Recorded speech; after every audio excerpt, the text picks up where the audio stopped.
One.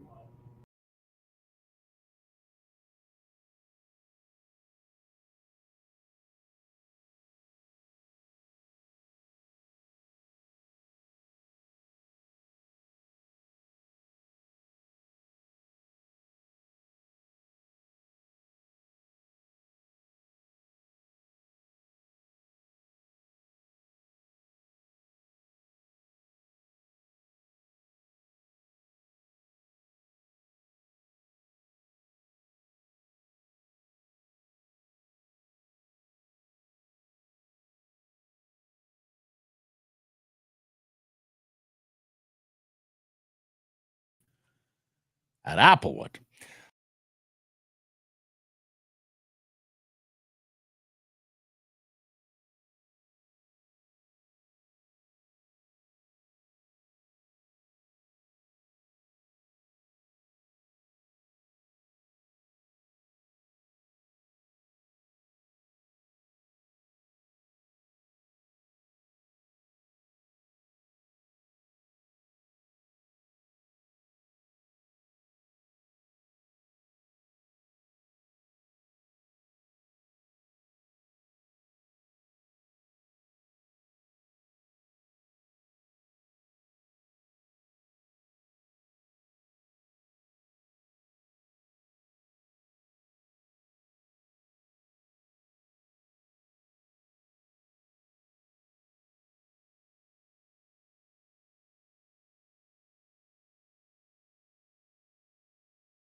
Sekeres Price for Wednesday, March 27th, 2024, coming to you from the Go-Goat Sports Studio, built by Herberly, here at the iconic Wall Center, downtown Vancouver. If you're heading to a game or an event in downtown Vancouver, by all means, make it a staycation. Call the Wall, 604-331-1000. Ask for the Sekeres Price rate. Some blackout dates apply. Matt Sekeres alongside Jeff Paterson, who is sitting in for Blake Price today. Grady Sass hitting switches, conducting things. And we got a big show planned for you, all brought to you by Applewood Auto Group. We're right now at Applewood Infinity Langley, the 2024 QX80. Finance from 0% plus $8,000 non-stack cash. Or how about the 2023 QX50 and the QX55, 1.99% up to 33 months plus $1,500 bonus cash. It's all good at Applewood. Tim Horton's poll question today: what is the Canucks' strength? Team offense, team defense? You can vote at Sekeres Price on Twitter and on YouTube. Roll Up to Win is here for Tim's 60th anniversary play on the Tim's app to win prizes. Daily cash jackpot $10,000. You can win the all-electric Volkswagen ID4 and a sun-soaked Hilton getaway. Download the Tim's app. Get on this quickly. Roll Up is on until March 31st. Hello, how are you? Thanks for sitting on in. Appreciate it. Always fun. Mm-hmm. Yeah. And of course, Jeff will be on Rink-Wide Vancouver Thursday after a big game against the Dallas Stars. We're going to point forward to that one a little bit here in this first block, Jeff. But first, answer me the poll question: the team strength, defense, offense. Where are you casting your vote? I mean, at first blush, you think, well, they scored 8 against the Oilers on opening night. They added 10 against the Sharks a month later. They scored 7 against the Sharks just before Christmas. There have been a bunch of nights where they have put up big numbers, and yet when you look at this team of late, and even here on this homestand, how have they been getting the job done for the most part? Clamping down defensively. Penalty killing all of a sudden has become a strength in front of the backup goaltender. When I look back at that road trip when they ran the table, Anaheim, forget the Anaheim game, but Los Angeles and Vegas, what were the key components? It was structure, it was staples, it was all those building blocks that Rick has talked about. And so I think now, as I look at this team, first half of the season, Matt, they scored almost 4 goals per game. It was outrageous. Again, artificially inflated by some of those big nights. Mm-hmm. They're down a goal in the second half, a goal per game.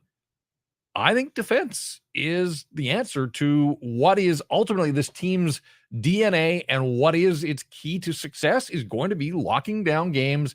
Don't give up much, and then hope that you have enough offensive firepower, that you've got enough star power, and maybe you get that power play sorted out to get you the offense. Don't have to win 8-1 in the playoffs. Well, here are the metrics. Here are the facts, and I voted defense as well. Goals for per game, 3.49. It's 5th in the NHL. Really good. Again, still being floated by those big totals early in the year. Goals against per game, 2.64. That's 4th. They're now better in goals against than goals for. Shots on goal per game has been an issue all year. It's still 26th, but they're 6th best at allowing shots, 28.7. That's pretty good, especially with the goaltending they have. And the power play stats are getting closer. The net power play percentage ranks 12th in the NHL. The net penalty killing percentage ranks net 17th in the National Hockey League. Elias Lindholm has been brought in here. He hasn't done a lot of scoring, but he has helped on the defensive side of the puck as a third centerman. Nikita Zadorov, of course, was added in November, strengthening, fortifying that defense. And of course, Carson Soucy missed a fair bit of the first half of the season when all those goals were going in, and his return to the lineup, and we know they're a sensational record when he plays.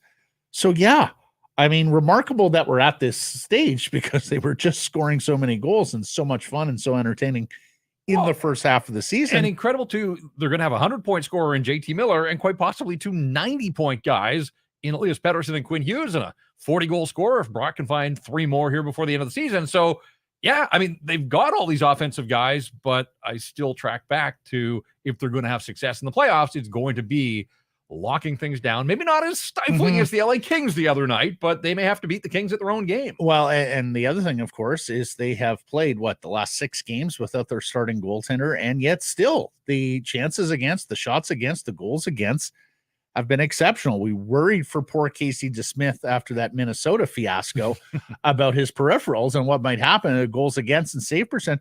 Jeff, he can get that save percentage back up over 900 after taking a shellacking, 10 goals for the Minnesota Wild.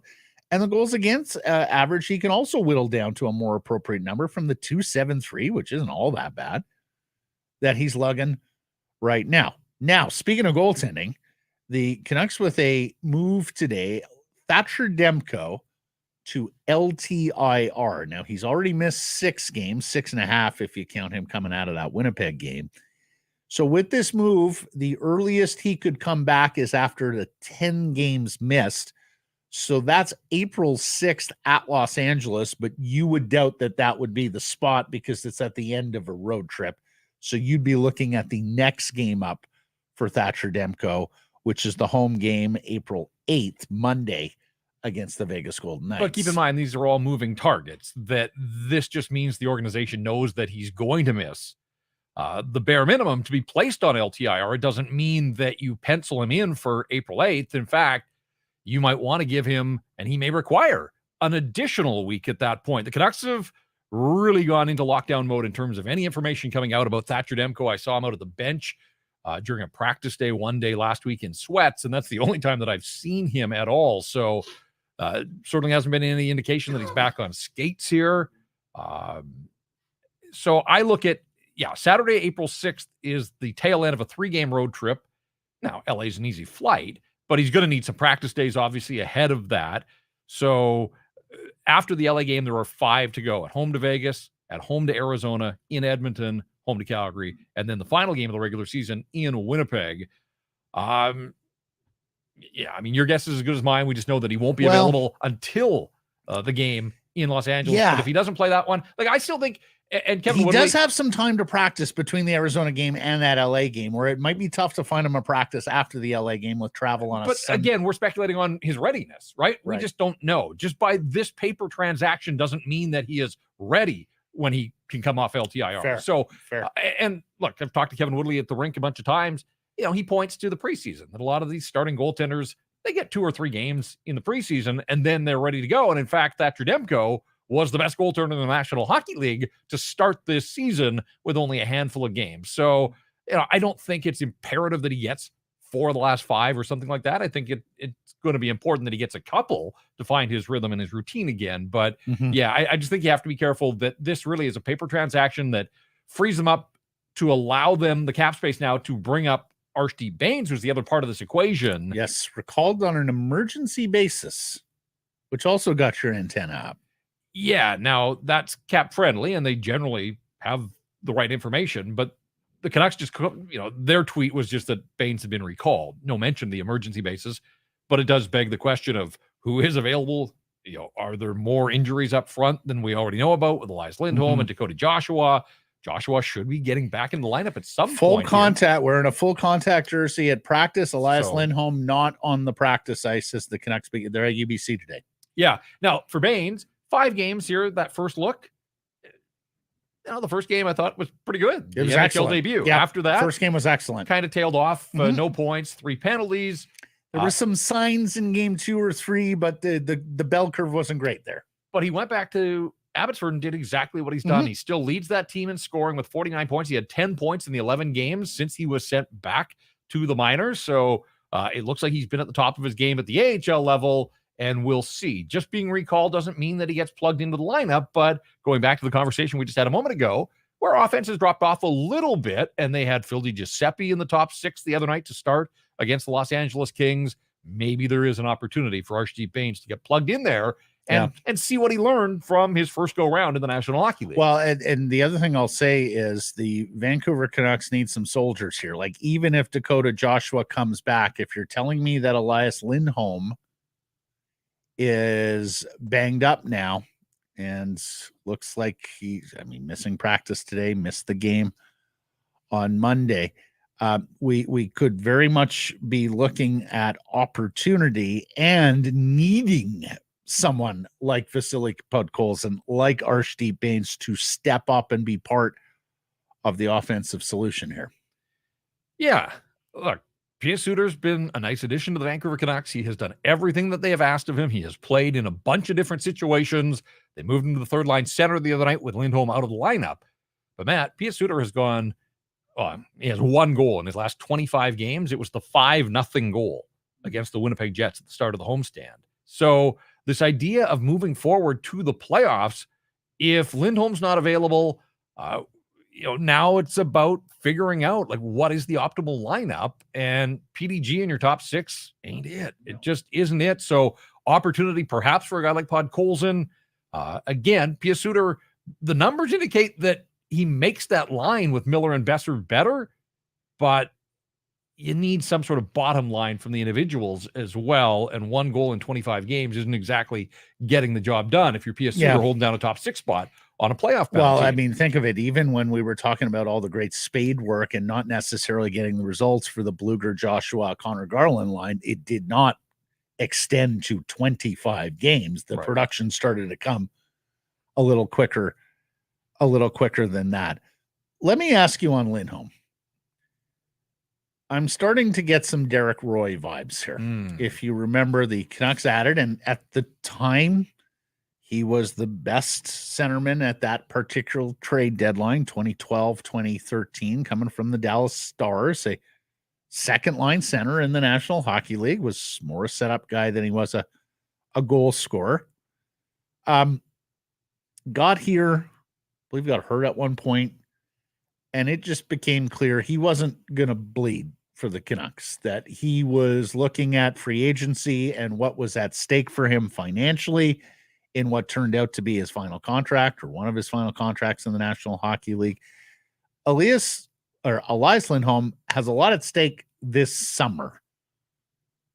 If you're in his skates, you play through injury. Roy, I think, thought he had enough of a a resume built up there that he was going to take another big swing in free agency. I would think that probably applies to Lindholm as well. Are you at all worried for the Canucks' sake that you've got a player here who you traded for? It hasn't worked out great. He heard his name in trade rumors to Boston and now is hurt.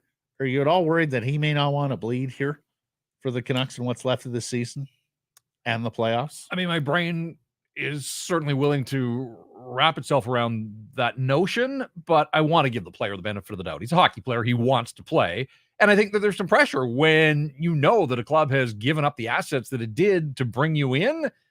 Now, I think that there's just that sense that you owe it to the organization, but there is a bigger picture at play, obviously, for a player who, we're told had a deal on the table in Calgary that would have set him up for the rest of his life, and he elected not to re-sign with the Flames, and then they felt they had to move him here. Sorry, I'm just getting the sweats thinking about Derek Roy's time here. I will go to my grave. Seriously, I haven't thought about that name in a while. But it was 6 points in 12 games, and then he had 1 assist in the 4 playoff games when they were summarily bounced by the San Jose Sharks. I mean, I think you painted a pretty good picture. Like, he was a better player. He was a way better player than what we saw here. Gave the Vancouver Canucks. And who knows why? The factors, I mean, we're a decade moved on, so won't go too deep there. But I'll go to my grave knowing that he was a better player, and it just didn't show up here for the Canucks. So I want to give him, look, there's still 3 weeks before the playoffs. There is time here. If it's the kind of injury that he has to sit, and it's just going to take time to heal, I don't think his story has totally been written, but the fact that he's not practicing now, the fact that he didn't play the other night, there are all sorts of warning signs here. And you just wonder if it is the kind of injury that, at some point is going to require surgery. And at some point just becomes something that he can't play through, right? Even if he wants to. So there's 2 different ways that this can go. Both of them not very good. Number one, that he's got his eye on free agency, and look, with the amount of money that's at play, I don't think you can blame anybody if they go, well, I can try and play through this and then maybe leave, tens of millions of dollars on the table if things go worse, or if it just prevents him from being an effective player for the Vancouver Canucks. And like you say, that ultimately it forces a premature end to his season. It would be awfully disappointing if that's the case. Okay, let's go. Better news. Dakota Joshua, a full participant at practice. Where would you like to see him in the lineup if he's good to go against the Dallas Stars on Thursday? Well, he's skating with JT Miller and Brock Besser, which is interesting because we just talked about Podkolzin perhaps sliding in there, and Arshdeep Bains got a quick look with those guys at some point, but Dakota Joshua is a better player. Even coming off a 6-week injury, he's a better player than Podkolzin or Baines at this stage now. So great opportunity for him if he slides in there. That line checks off a lot of boxes, obviously, with the season that Besser's had, the way that Miller is going, and then you bring in a body like Dakota Joshua. It looks like the Canucks going back at practice, at least, to Paterson, Garland, and Höglander, a line that Rick Tocchet went away from because it didn't have a whole lot going the other night against the Los Angeles Kings. Podkolzin has been knocked down to the 4th line. Baines and PDG are the extras as they skate here. So, my sense over my years covering this hockey club, but particularly around Rick Tocchet, is he practices the way that he plans to play. So the fact that Dakota Joshua is in a full contact jersey, which always sounds funny, the non-contact jersey makes sense, but a full contact jersey, but it certainly all indications would be that Dakota Joshua is going to be back in the lineup against the Dallas Stars, and the way that they're skating out at UBC is the way that they will line up against Dallas on Thursday. We talk about the scoring of the Vancouver Canucks and the fact that it is not where it was earlier in the season. A lot of that has to do with the power play, Jeff. Yeah. And we're going to talk to our guests today, Frank Corrado and Rob Williams, a little bit more about the power play. But 10 games left. Are we situation critical on the power play, or are we just getting there? There's still enough runway left to fix, and you think that they're going to get to a permanent 5 on that first group in correct positions and being able to generate chances and then goals? No, I been banging this drum for a while now. And in fact, one of my great frustrations being in that locker room on a regular basis is Quinn Hughes telling me that, this happens, it's ebbs and flows. Sorry, like you've got a power play that's running at 15% since the All-Star break with the guys that they have available to them. It makes no sense, Matt, whatsoever. So yes, it's a concern. And the fact that they have rolled a bunch of different players through there and they haven't sort of settled on a big five. No, this is an issue on this homestand. In a 3-all tie in the third period against Colorado, got a power play. The only power play of the third period of that hockey game. Didn't score. Avs win.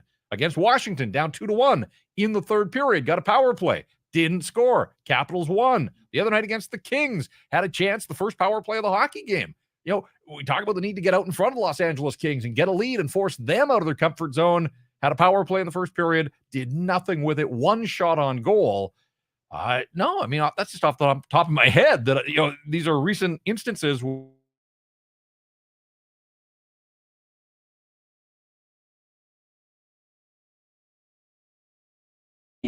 They've got to figure this thing out. How would you, what do you want to see?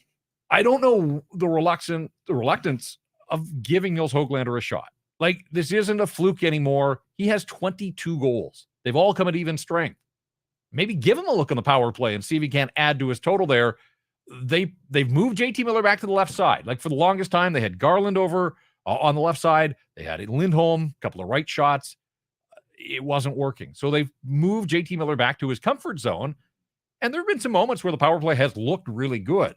But if you have JT Miller on the left side, he's a left-handed shot. It's just easier to move the puck to the middle like Bo Horvat when he established himself as a power play ace in the bumper. I'm not saying Nils Höglander is Bo Horvat or will become Bo Horvat, but he plays the game left-handed. And right there, that may be more than half the equation. Why wouldn't you? They use Pius Suter in the interior. It's so clear Pius Suter does not have a big-time goal-scoring shot. That's not who he is. And I feel like he's being miscast there. And so I don't want to be too hard on him. But you've got a guy that has proven, hey, 22 goals, but he also has the motor and the energy to go recover pucks, to win battles in the corner, to keep plays alive. And Matt, if there's a loose puck in front of the net, Nils Höglander is willing to get greasy and get in there. Again, it just makes too much sense in my mind. And for some reason, it kind of feels like the last frontier that this club has refused to go to. So to me, that would be the short term. If it doesn't work, then you keep on moving. But yes, you can't lean on your power play to win you hockey games all the time in the playoffs. But I also think in tight games where you get a power play, you have to make the most of it. Well, and at the beginning of the year when they were scoring goals, and in that period of the year where suddenly they had the best third line or one of the best third lines in hockey, which was able to supplement the top six on nights when they weren't going, I wasn't really buying all the fret about power play because, of course, the slump had already started then, simply because I thought they had enough offense scattered through the lineup that 5-on-5 scoring. And typically, when I look at the playoffs, I like teams that can score at even strength. Mm-hmm. That is usually a better indicator. But I'm with you now because, and sorry to be slow to the party here, J-Pat, but no, but when you look at some of these wingers and what they're being asked to do, I just don't think you have enough talent. And so at that point, then you absolutely need the power play to be your supplement, to be your fail safe and help on the offensive side of the puck and in the production when, for the most part, you're looking to play a lot of the opposition's lines to a neutral soft. Right? Like Rick Tocchet and staff would be pretty happy if some of these units, Blueger, McKayeff, Lafferty, Suter, Podkolzin, and Oman, like if they just come out of games neutral, not giving up a goal, but not getting one, they're happy, the coaching staff. So that means huge pressure on guys like Besser, like Garland, like Höglander, like Joshua, and of course, like Elias Pettersson to score and score more than they have been. In the second half of the season. I look at the Colorado game earlier in this homestand. JT Miller draws the McKinnon matchup. The Canucks outscore McKinnon 2-1 at even strength. Right. That's a massive win for the Vancouver Canucks on any night. Win. But the Avs scored 2 power play goals, and they won the hockey game. And so, if you could replicate that, Miller's line not just holds its own, but actually outscores McKinnon, then you want to believe that Elias Paterson and his line will be able to chip in and somewhere lower in the lineup and a power play goal. And you can tell they're a little bit lost as a staff in terms of what to do. The column you wrote for Canucks Army on the blender that took place with Rick Tocchet the other day, it just seems like the second half of the season, and some of it is injury, no question. Dakota Joshua has been out of the lineup since that fight in Chicago against Mackenzie and Whistle. That has been an issue. And of course, now you've got Linholm out, but you can just tell when a coaching staff is moving bodies around as often as that's happened here in the second half that, they're looking, they're searching for combinations that work. Yeah. I just thought the other night, like the Los Angeles Kings looked so comfortable once they got that 3-1 lead. And Rick Tocchet had talked leading into the game. He's talked about it at other games against the LA Kings about, the need to be patient and be comfortable in uncomfortable situations. And then it gets 3-1 Los Angeles. And who's the first guy that's panicking? It's the head coach. And he's going to his bag of tricks. And I get it that they didn't have a whole lot going offensively. My bigger issue was the moves that he made in that third period. And again, I've spent part of this opening talking about Pia Suter maybe not being the answer, but the underlying numbers show Suter with Miller and Besser brings out the best in that line. And for some reason, he kept Pia Suter as a third line center the other night instead of promoting him. And I would have let Pettersson, Garland, and Höglander have a little bit more leash. Now, two smaller wingers, they were having trouble getting to the inside. Elias Pettersson can be held to the outside as well.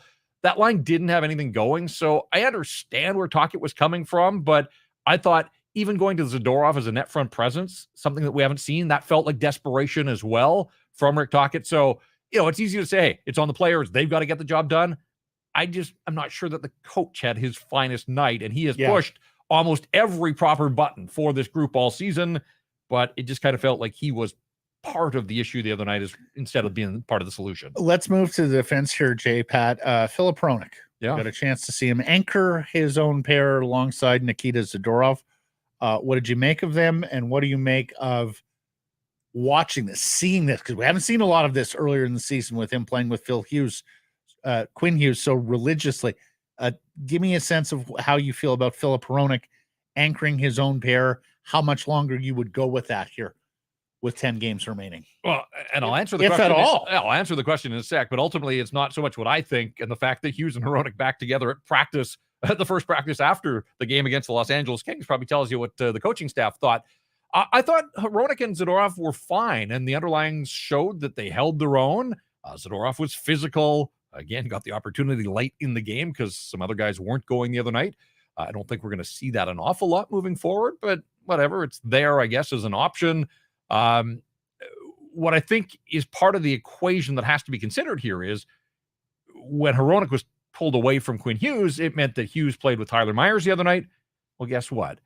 It doesn't matter who Quinn Hughes plays with. He skated miles the other night. The underlying numbers for him and Myers were terrific. And most of that is, a credit to Quinn Hughes and what he does more than what Tyler Myers did out there, although he made the nice defensive sliding check early in the second period.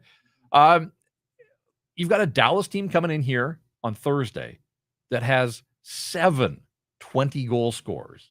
7 20-goal scorers. They're as deep as anybody in the National Hockey League. And I kind of thought that maybe the idea of splitting Hughes and Hronek was to try to find a little bit of balance, to better balance your defense pairs. And so I thought they would continue with that against Dallas, but apparently not according to practice. So, some are thinking, hey, this is the Canucks late in the season, trying to get a better sense of can Phil Hronek hold down his own pair. Again, in advance of contract negotiations. And those two together, Hronek and Zadorov, were fine. Again, defensively against the Kings, they didn't give up much.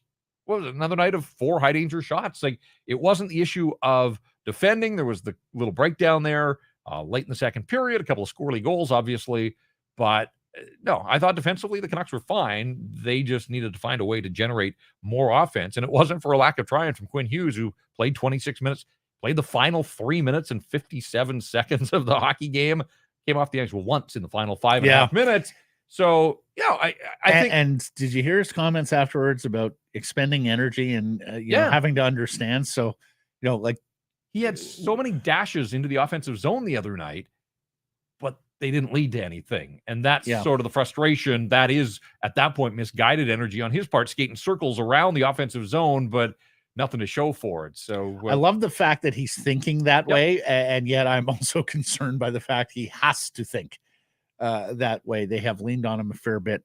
But I also thought this that season. spoke to, again, he's got the vision. He knows if there's a pass to be made to the interior, and if he doesn't see anything, then he holds onto the puck and he goes around behind the net and sort of tries, the backdoor play and those types of things. But I think it spoke to the idea that just not enough forwards getting into areas where they were available for Quinn Hughes to get passes through to them.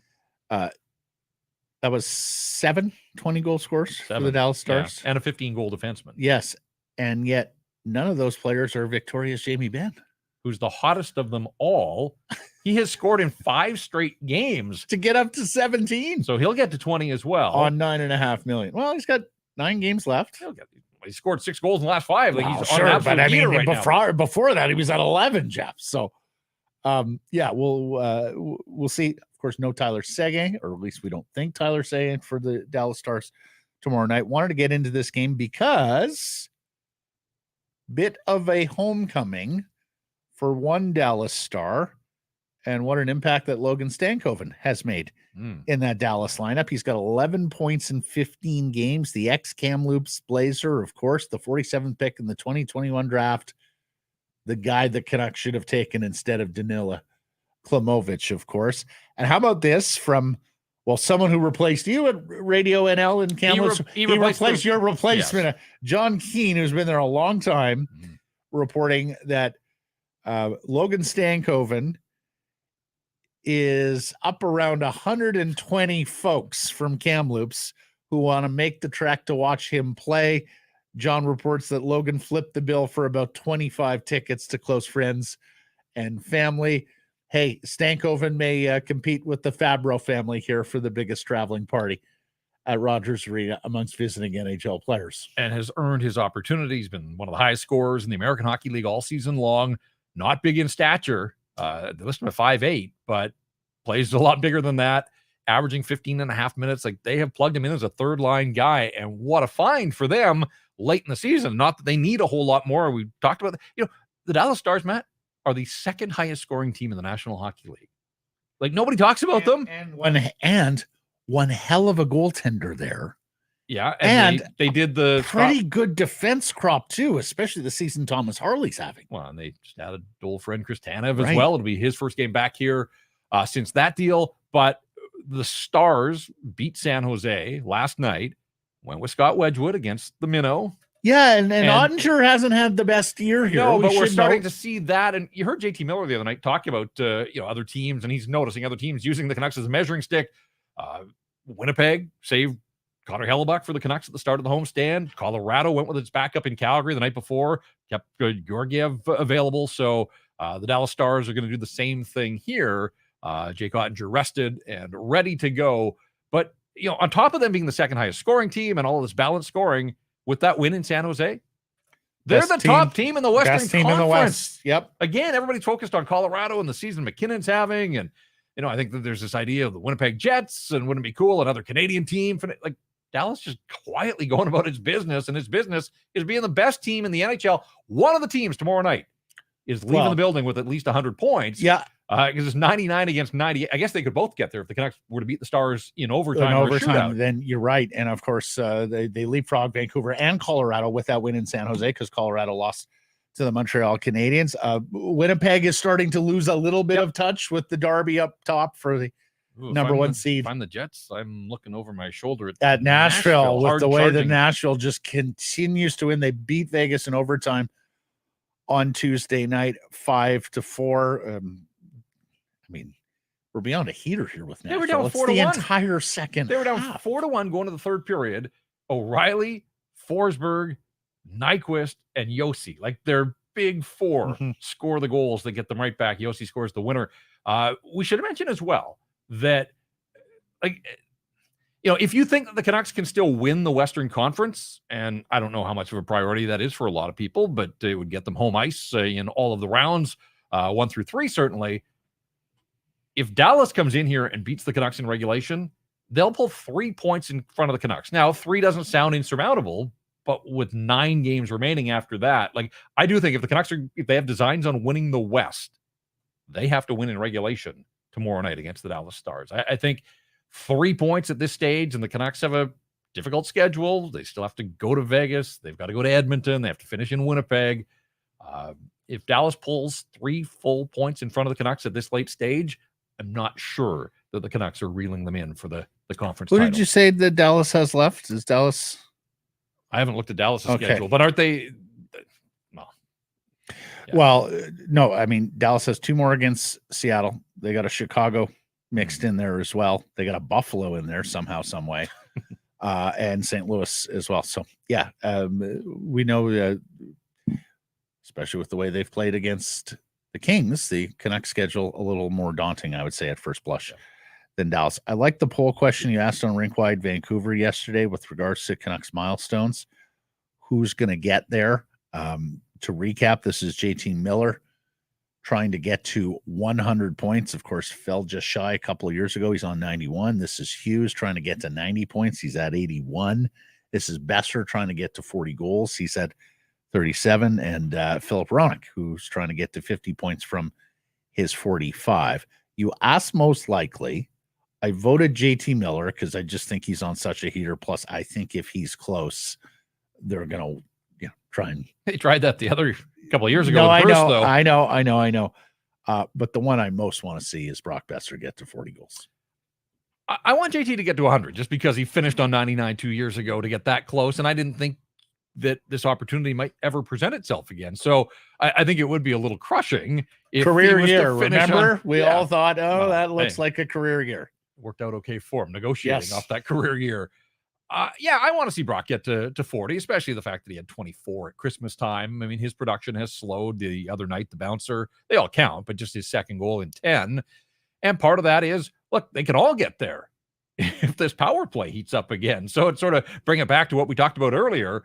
If they could have a night, let's say 2 nights, where they scored a couple of power play goals, that's probably enough. Like the combination of Miller and Hughes and Besser, if they could load up on a couple of power play nights, I think they could all reach those milestones. And I included Hronek just because 50-point defensemen don't grow on trees. Trust us. We know that in this market. And how many have we had in the history of the Canucks? Very few. Quinn Hughes has been the only one in the last quarter century. And his production has slowed as well, considerably in the second half of the season. So there's no guarantee that Phil Hronek gets the 5 points that he needs over these final 10 games. But again, another thing to watch here as the final stretch unfolds. I want to, in a moment, get to our old friend Travis Green, and it has been 18 different times that a Canuck defenseman has gotten to 50 points. That's 18 different times, not 18 different skaters. Travis Green, interim head coach of the New Jersey Devils. They go through Toronto, so of course he gets questioned by the national media, so to speak.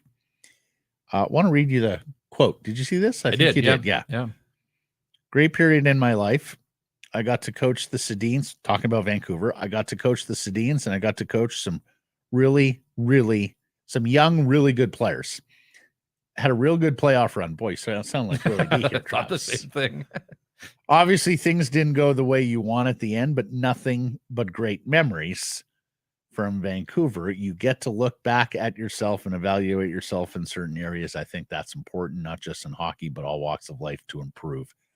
I think I'm a better coach today, and I was. What do you think? You think he's going to wind up getting the head coaching job with the Devils? Yeah, my gut tells me that he will. That I always thought he would get a second chance somewhere. I didn't know if it would happen this way where he had to take an assistant's job, sort of step back, and then, when the time was right, replaces Lindy Ruff. But my sense is, and I agree with the time was over, right? But if yes, Devils fans. Fair enough. But I think this applies to just about everybody, that they're going to be a better coach the second time around. That there are a lot of learnings, as Travis himself said. It's not an easy league, and there were some life lessons learned along the way here There were some dark years, but as he points out, he got a chance to work with Elias Paterson and Quinn Hughes, Brock Besser early in their careers, and now look what what's happened here and the way that they have blossomed. So he's familiar with the players. He's made some tweaks there in Jersey since he took over for Lindy Ruff, and I'm sure he's hoping that it becomes a permanent thing. They take the interim label off. Good win for the New Jersey Devils against the Leafs.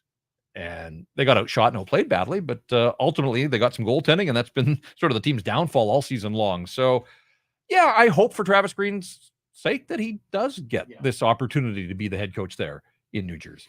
Well, because that's a team I think poised for a turnaround. A lot of people thought they would be a lock-stock playoff team this year and even make a move in the Eastern Conference. It hasn't come to pass. And J-Pat, I'm going to bring this up in the context of, for the first time in many years, I guess, notwithstanding the pandemic when we didn't have a World Hockey Championships, we have reached late March and are not talking about which Canucks are going to be off to the Worlds to represent a huge relief their country. not Because let's face it, half the American roster is on the Vancouver Canucks. But if you did miss it, insider trading with Darren Dreger, Rick Nash has already been named GM of this team.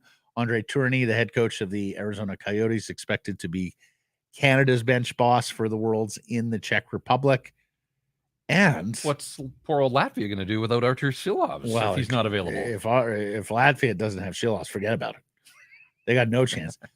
But of course, we got Olympic participation coming again, and this is often something that Hockey Canada holds over. Hey, you want to play on the Olympic team? We want to see your participation in other events, including in the summertime at the Worlds or springtime in the Worlds. I saw Bill Guerin basically say that to the American players as well. So you want to get some familiarity. So could we see Connor Bedard and Sidney Crosby on the Canadian team with Pittsburgh missing the playoffs? Sidney has already won a gold with Canada at the Worlds in the Czech Republic. It got him into the Triple Gold Club.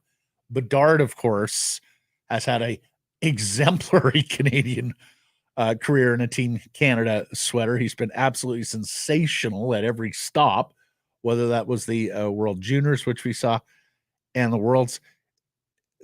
Boy, that would be a whole lot of fun, huh? To see Bedard line up with Sidney Crosby. Well, and just because we've never seen McDavid and Crosby on the same team, but here comes the next one after the next one. We'll take the original next one. Yeah, we'll take Sid and Connor. It's just not the Sid and Connor that we thought we wanted to see. Has there been, I haven't seen anything from Sidney Crosby that suggested he's open to going to the World. I mean, talk about a thing that he hasn't had to consider for years and years and years, just because the Penguins have been playing late into April and May and they've been playing in the playoffs, but they've been eliminated in the first round a lot. So there have been occasions for him, and he hasn't jumped at and completely understand that. But I think we're also getting the point in Sidney's career that how many more times are you going to wear the Team Canada sweater? If you are going through a rebuild with the Penguins, maybe you're more inclined to want to compete for a medal, a trophy. Not to mention he has been a very good soldier for Hockey Canada over the years, and I would think would take heat, because if he goes to the Worlds, it doesn't give many others the opportunity to say, no, I'll take a pass. I'll see you at the Olympics in Milano Cortina. Yeah, and I was a little surprised that, and I guess it speaks to the fact that he's committed to the program in the past and had some success, but Andre Tourigny in Arizona, I wondered if a guy like brutal second half, but I wondered if a guy like Craig Berube, who is out there, has a Stanley Cup, is looking to get back in. I know he's been linked to Ottawa. He's going to get another job before too long. For sure. I wondered Stanley Cup winning coach. Yeah, and did an extraordinary job. So I wondered if he might have been a candidate, but it looks like Hockey Canada's got its designs on Tourigny again. Let's get to the menu. It's brought to you by our friends at Greta, a fantastic spot to catch the game or pregame, postgame. It's a quick walk to the rink or stadium, go-to spot for food, drinks, fun before and after the proceedings. Make it a game night at Greta, 50 West Cordova, or at gretabar.com. We got Frank Corrado, former Vancouver Canuck TSN hockey analyst, coming up. We'll do some hashtags, the best and worst of Twitter, including some updates from Whitecaps training and chance for another Canadian to make the Masters field here. We'll also talk to Rob Williams, Rob, the hockey guy from the Daily Hive, who depend on Crazy P this week. He's got a Frygate update, as well as opining on this power play unit of the Vancouver Canucks under all sorts of scrutiny. And then the summer sports schedule is getting started here in town, and we've got some more details from the Lions and the Canadian seasons. That's all coming up. Hey, you. No, not you. You. Are you an owner-operator? You have a fleet of trucks or cars? Well, CalPro Plus might be the dedicated tire program just for you. Free program includes exclusive deals and savings, price match guarantee, flexible financing, and preferred pricing on everything you drive. Also, you get a dedicated member support line. That means that you can get questions answered. Also, they'll source and recommend the right tire for you, your application, and your budget. Cal Tire's network of 260 plus stores are here to help so you can focus on the road ahead. Sign up for free at calproplus.com. Great Clips is the official hair salon of the National Hockey League. There are 37 salons in Vancouver and the Lower Mainland, all Canadian owned and operated. Download the app and find the nearest to you. When you're up next for a cut, you'll get a ready next text. Great Clips. It's going to be great. In a season like this, you never want to miss a single second of what's happening on the ice, and you want to be around your fellow fans, right? Well, Greta Bar YVR at 50 West Cordova, the perfect spot to do so. Hey, if you've got tickets, a great place to pre and post. They've got drink specials every single day. And if you don't have tickets, well, stick around and soak up the atmosphere with all your fellow fans, play all the great video games and air hockey, great air hockey setup as well at Greta Bar YVR. We'll see you there, 50 West Cordova. Joined now by TSN hockey analyst, former Vancouver Canuck, the one and only Frank Corrado. Frankie, how we doing? Good. How you guys doing? Yeah, doing all right. Got J Pat here. Yeah, there we go. All right. We'll start with our Tim Hortons poll question. Team offense, team defense. What is the Vancouver Canucks' strength? I think it's offense. I think that they're a good defensive team. I think a lot of it also stems from Demko being a really good goaltender. But when push comes to shove, I think this team has an extra gear offensively. And when they find that extra gear, I think that's their separator, right? Like they'll hang in there. They'll be a hard team to play against. They'll get the saves from their goaltender. But what really separated them early on in the season, as it was well documented, they were scoring more than they were generating. And that was really propelling them in the standings. So if they can find that again, I think that's their kind of X factor separating thing that should help them in the playoffs. Have you been surprised that Lindholm hasn't been able to generate more offense with the Canucks? Well, I would have said I'm surprised until you hear that he's dealing with some kind of nagging injury. And as a guy who's had a lot of injuries in hockey and tried to play through a lot of stuff, the kind of discourse around the way this injury has evolved would lead me to believe that it's something more substantial than maybe we think or we know. And it's a tough situation for the player because you feel like, well, obviously you're obligated to play, but you feel like you want to prove to this team that just traded for you, good assets that you can help them win.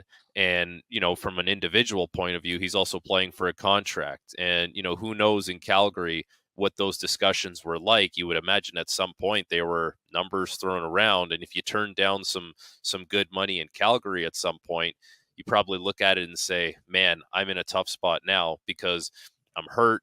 I'm not producing. This is not great optically. So to answer your question, I'm surprised in a way. But when someone's hurt like that and, you don't know what's going on under the hood, then there's your kind of contributing reason as to why that's probably happening. As my partner here has noted many a time since the end of January, this power play of the Canucks has been really uneven. And in fact, in a lot of cases, disappointing since the All-Star break. 10 games left here. How important would you think it to be to have the power play going for the playoffs? Because it seems like every time I've talked to hockey players over the years about power play, they go, sometimes it's an odd thing. You have a bad power play, you throw a puck on net, it goes in. Sometimes you do everything right, the goalie gets the save. But where would your concern level be on the power play? and it's clicking going into the playoffs. Fairly concerning. And I look at it this way. Okay, when you're playing throughout the course of a regular season, you practice the power play a lot because it's very important, and you need to actually physically do it. You need to get the repetitions. You need to execute and practice. That leads to executing in the game. When it comes to the penalty kill, a lot of the guys that play on the penalty kill, they actually are power play guys, and they just practice the power play because the penalty kill, you can kind of watch it on the video and understand that if you're in the right spot and you skate hard and you block shots and you compete, that'll turn around for you. Like that'll go the way you want it to go. With the power play, and we've seen a lot of different looks now from this team, and that's kind of where I go to say, okay, you try the different looks. They tried the balanced units. They've shuffled things around on the first unit now. At some point, you have to kind of give it your look and say, this is what we think is the best unit. We've had some success with this, and let that go for a little bit, because as much as you want to push buttons and pull players off here and there and try and find lightning in a bottle and see if you get something that clicks, there is something to be said for putting your guys out there, letting them play through it, and letting them keep getting those repetitions. Like how many times, and it happens every once in a while, where a team had just got a power play clicking. Everyone's firing on all cylinders. Power play's doing great. Now it's a 5-1 game or a 6-1 game. You know what the coach says? He goes, I'm sorry that this might be a little embarrassing for you, but I just got my power play going, or I need to get my power play going. They're going back on the ice. And so, with that kind of mindset, you think about where this unit could go. It's got to be the best 5 players and put them in their spots that you think will work the best or has worked the best in the past, and give them some runway here to just let them play through it. Had an early power play against the Kings the other night, didn't convert. 3 games against Los Angeles now this season, Frank, and there's still 1 more to go in the regular season and possibly a playoff opponent as well, so keep that in mind. But the Canucks haven't had the lead against the Los Angeles Kings, and that is obviously a dangerous way to play against Los Angeles. They get the lead, they dictate the way things go, and we saw them. You lived here in Vancouver. You remember those gray, gloomy days? That's what it felt like for 2.5 hours the other night at Rogers Arena watching the Canucks slog against the Kings. So much made about this 1-3-1, but if you're drawing things up on a chalkboard for the Canucks or for their fans, what do they have to do better to penetrate a very stifling Los Angeles defense? The obvious answer when it comes to the 1-3-1 is to transition the puck and move the puck before LA is able to get set up in that. But that's the thing that LA does better than other teams who have used this 1-3-1. They're better at getting set up in it, whereas other teams may have had a little more time and maybe a little more space given to them before they were able to get set up in it. LA, it's like they get in it really quickly. And I think for LA, they live and die by it, for me, a little bit too much. Like when it's on and it's working, it's obviously very difficult for the other team. When it's not working and they're a little disjointed, I find there's a lot of leaks in it. And we've seen that with LA a lot this season, where they were really struggling because when the 1-3-1 isn't working, now all of a sudden they're not a big puck pursuit team. I don't find that they really have this heavy forecheck where they try and come at you. Although it was a physical game against Vancouver, that was well documented. Like, I really think the 1-3-1 for them can be a crutch at times. So the obvious answer is to transition the puck before they're able to get set up in it. And once they are set up in it, now it's like you really need your skilled players to find ways to weave through it. And if you're going to dump the puck in, it has to be one of those hard rims that the goalie can't get to, or Drew Doughty can't. You can't be a soft chip into the corner because Drew Doughty's back there. He's waiting for it. Now he can make the breakout play. So it becomes a more patient kind of game. Whereas if you're Vancouver, when I watch Vancouver play at their best, they're giddy up and go. It's like, let's get after it. Not that they're not a thinking team, but they'd have to play a little more patient against LA in order to have some success. Personally, when I played, I was never a fan of playing the 1-3-1 because I felt like if I was the defenseman who was back, I felt like I was alone. And if that 3 across the red line ever did get kind of penetrated, I felt like it was 2-on-1s all the time. And so there is some vulnerability there for Vancouver, but it is up to them to find a way to bring that out in LA. Hey, we saw this in the last game, not this past game, but the previous one where Quinn Hughes just hung on to the puck in his own zone. Of course, famously, 2011, Chris Pronger of the Flyers, as instructed by Peter Laviolette, just sat there in his own zone with the puck and dared Tampa, coached by Guy Boucher, to come forecheck him, which they never did. Why don't teams just sit there and say, no, we're not going to let you, just be passive and hang on to the puck? You know what? I think you could do it just to prove a point and be like, look how ridiculous this is. No one wants to come forecheck. Like, we're playing hockey here at the end of the day. So I think you could do it once and just prove your point. But in the grand context of playing hockey and playing the game, I don't know, is that helping you in any way? Like, are you going to gain any kind of advantage by just standing there? It's not like the referee is going to be able to call a delay game on LA. Like, you have the puck.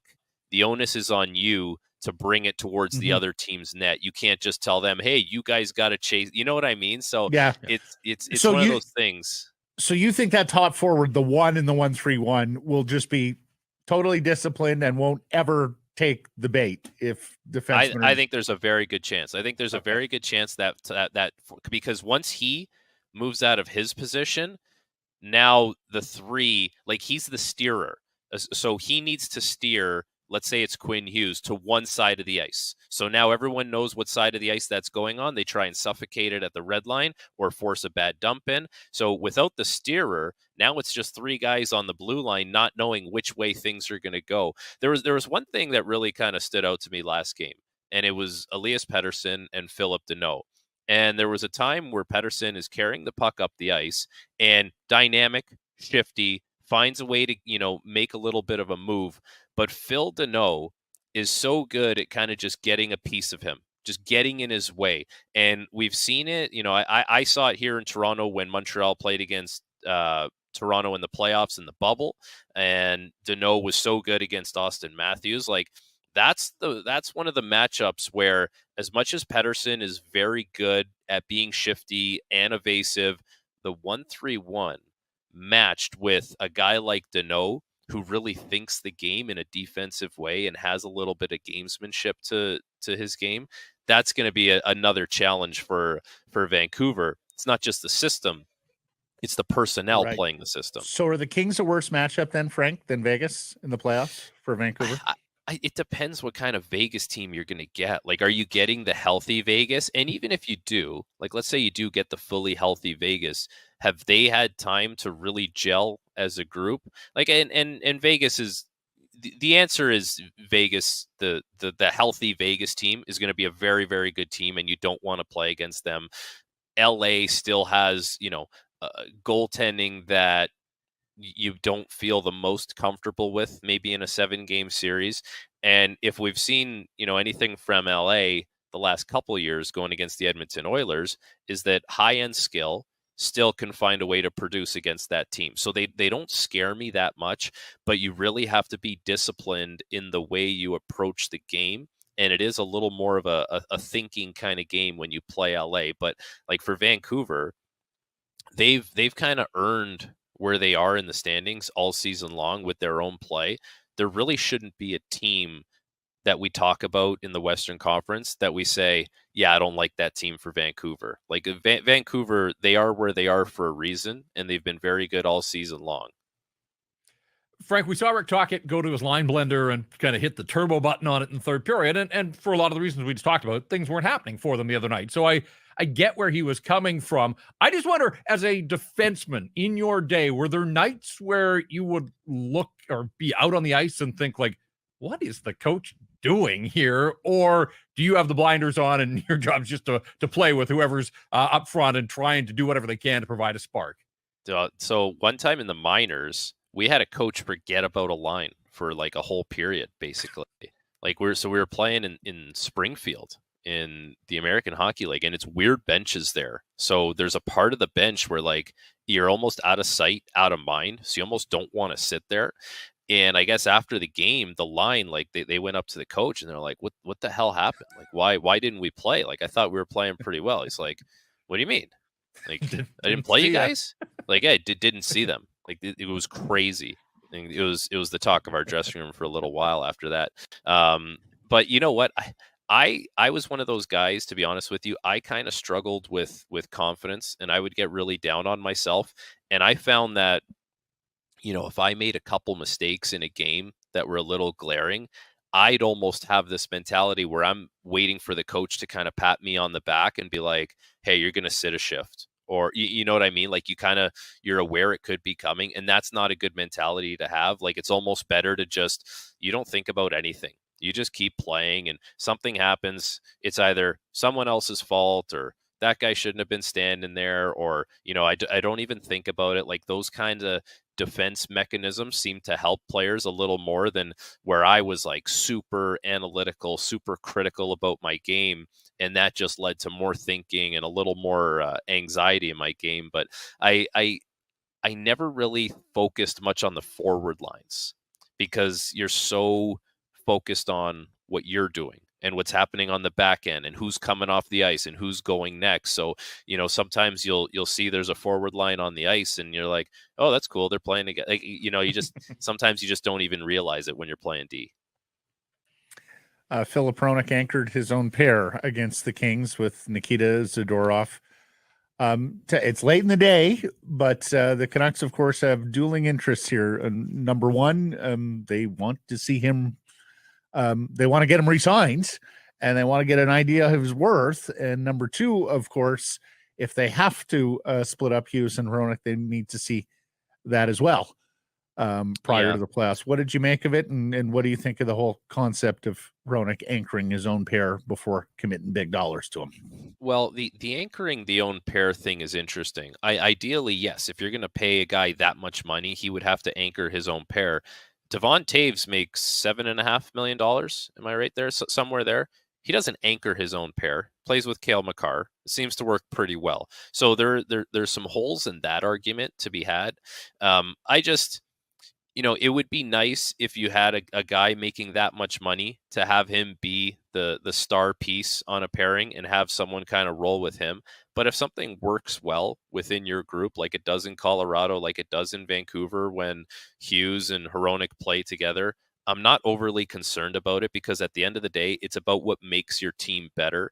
And if it's going to cost you a little bit more to sign Filip Hronek and you really, really believe in it, I think I said this last week or a couple weeks ago to you guys, it's probably easier to hide an extra $1 million on the back end, because at least if you're not going to get, big time point production, you'll get a penalty killer. You get a guy who plays 20 plus minutes. You'll get a guy who can play against teams' top lines. So you'll still kind of find a way to get more value out of that. Whereas if you sign a guy up front for, $5 million, and maybe, that was on the open market, and, maybe he was probably a $3.5-4 million player, and he's not giving you that $5 million worth of production, that's more of an anchor for your group, because now you're limited in what you're actually getting. So the argument for Hronek, like I do believe he has a good argument to make really good money this year. I am still just of the belief and I'd have to dig more into the comparables on this, whether it's, there's Devon Taves and Morgan Riley, and, you have to take age and what hand they shoot, all those kinds of things into consideration. But when I see those guys in the sevens, I'm like, okay, I understand the cap is going up, but I'd be doing everything I possibly could to get him, in the sevens. Like I wouldn't want it starting with an 8. That's obviously me speaking. There could be other opinions, and I know there is other opinions, but I don't think it necessarily hinges on has to be able to anchor his own pair. Lastly, you did the Colorado-Montreal game on Tuesday night. Dallas actually leaps into the lead of the Western Conference now with 99 points after their victory. Who do you like to finish first in the West? I was really high on Colorado, and they were kind of flat last night, although they had a good start in that game. Dallas is one of those teams that just very quietly goes about their business. And then Winnipeg's fallen off a little bit recently. It's pretty cool how this year in the West we've got a lot of like good races, it seems, between Dallas, Colorado, and Vancouver. I don't see any reason why Vancouver can't be the first place team in the Western Conference this year. Like even with Casey DeSmith and net, I think Casey's played pretty well. I think Vancouver's played really well the last little while.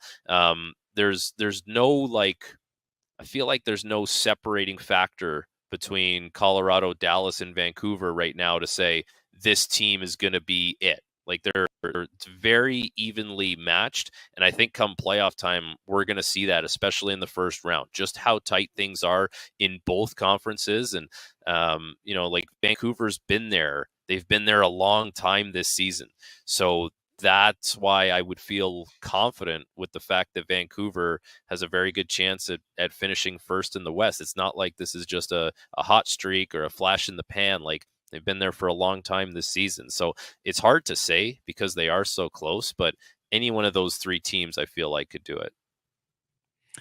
Great stuff, Frank. Appreciate the time here. We'll catch up next week. All right, boys. Thank you. Hey, everybody, if you're enjoying what you're seeing here, then follow along with Sekeres Price on YouTube. I promise more content coming. The kids call it subscribe on YouTube. Well, how about liking it? Do that as well. Smash it right now.